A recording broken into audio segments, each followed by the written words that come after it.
जय श्री राम।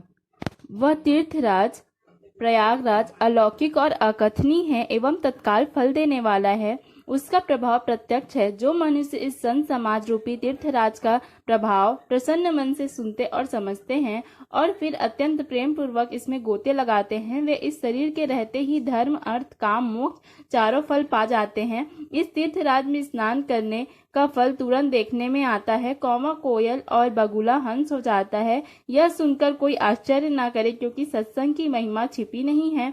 वाल्मीकि जी, नारद जी और अगस्त जी ने अपने अपने मुखों से अपनी होनी जीवन का वृत्तांत कहे हैं। जल में रहने वाले, पृथ्वी पर चलने वाले और आकाश में विचरण करने वाले अनेक प्रकार के जड़ चेतन जितने जीव इस जगत में हैं, उनमें से जिसने जिस समय जहाँ कहीं भी जिस किसी यत्न से, बुद्धि से कीर्ति, सद्गति, विभूति, ऐश्वर्य और भलाई पाई है, सो सब सत्संग का ही प्रभाव समझना चाहिए।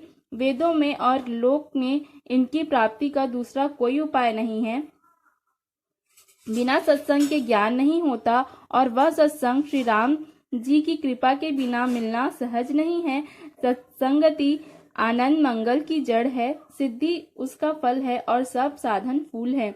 दुष्ट भी सत्संगति पाकर सुधर जाते हैं। जैसे पारस के स्पर्श से लोहा सोना हो जाता है, सुंदर सुहावना बन जाता है, किंतु दैवयोग से यदि कभी सज्जन कुसंगति में पड़ जाते हैं तो वे वहां भी सांप की मड़ी के समान अपने गुणों का ही अनुसरण करते हैं। अर्थात जिस प्रकार सांप का संसर्ण पाकर भी मड़ी उसके विष को ग्रहण नहीं करती तथा अपने सहज गुण प्रकाश को नहीं छोड़ती, उसी प्रकार साधु पुरुष दुष्टों के संग में रहकर भी दूसरों को ही प्रकाश देते हैं। दुष्टों का उन पर कोई प्रभाव नहीं पड़ता। ब्रह्मा, विष्णु, शिव, कवि और पंडितों की वाणी भी सत महिमा का वर्णन करने में सकुचाते हैं। वह मुझसे किस प्रकार नहीं कही जाती। जैसे साग सब्जी बेचने वालों से मड़ियों के गुण समूह नहीं कहे जा सकते। मैं संतों को प्रणाम करता हूँ जिनके चित्त में समता है, जिनका न कोई मित्र है और न शत्रु है। जैसे अंजलि में रखे हुए सुंदर फूल जिस हाथ ने फूलों को तोड़ा है और जिसने उनको रखा, उन दोनों के हाथों को समान रूप से सुगंधित करते हैं, वैसे ही संत शत्रु और मित्र दोनों का ही समान रूप से कल्याण करते हैं। संत सरल हृदय और जगत के हितकारी होते हैं। उनके ऐसे स्वभाव और स्नेह को जानकर मैं वंदना करता हूँ। मेरी इस बाल विनय को सुनकर कृपा करके श्री रामचंद्र जी के चरणों में मुझे प्रीति दे।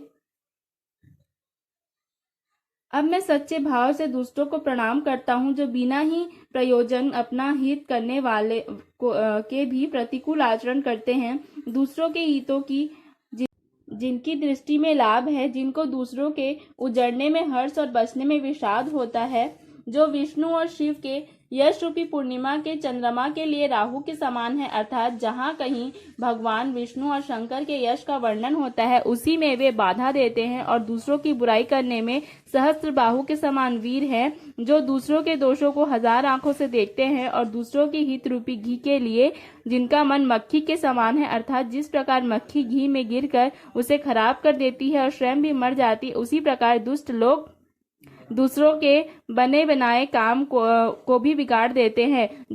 जो तेज दूसरों को जलाने वाले ताप में अग्नि और क्रोध में यमराज के समान है। पाप और अवगुण रूपी धन में कुबेर के समान धनी है। जिनकी बढ़ती सभी के हित का नाश करने के लिए केतु पुच्छल तारे के समान है और जिनका कुंभकर्ण की तरह सोते रहने में ही भलाई है। जैसे ओले खेती का नाश करके स्वयं भी गल जाते हैं, वैसे ही दूसरों के काम बिगाड़ने के लिए अपना शरीर तक छोड़ देते हैं। मैं दुष्टों को अर्थात हजार मुख वाले शेष जी के समान समझकर प्रणाम करता हूँ, जो पराये दोषों का हजार मुखों के से बड़े रोष के साथ वर्णन करते हैं। पुनः उनको राजा पृथु अर्थात जिन्होंने भगवान का यश सुनने के लिए 10,000 कान मांगे थे, उनके समान जानकर प्रणाम करता हूँ, जो 10,000 कानों से दूसरों के पापों को सुनते हैं।